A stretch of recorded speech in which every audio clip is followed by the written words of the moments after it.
L'entrepreneur, quand il va développer une innovation, le réflexe premier qu'il va avoir, c'est effectivement de dire « Ah ben, je vais déposer un brevet pour la protéger ». Mais si on a par derrière des prescriptions techniques qui empêchent de le mettre en œuvre, là on va se mettre dans une situation qui est un peu compliquée et on aura surtout une solution qui n'est pas applicable. Donc le principe de la normalisation volontaire, en tout cas, c'est de pouvoir identifier quels apports pourraient être mis en œuvre au travers soit d'un AFNOR-SPEC, soit au travers d'une normalisation et aux différents niveaux, que ce soit européen ou à l'international, pour pouvoir sécuriser son innovation et donc offrir la capacité à son innovation aussi de servir son développement d'activité.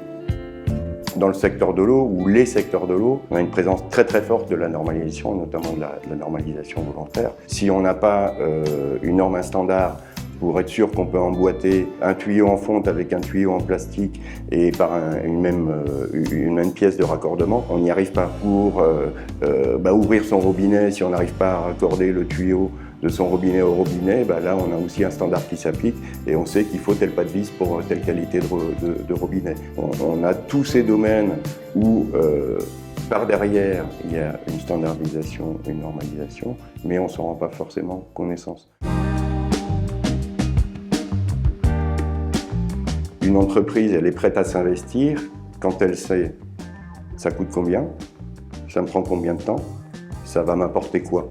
Et donc on a besoin de les accompagner dans ce diagnostic.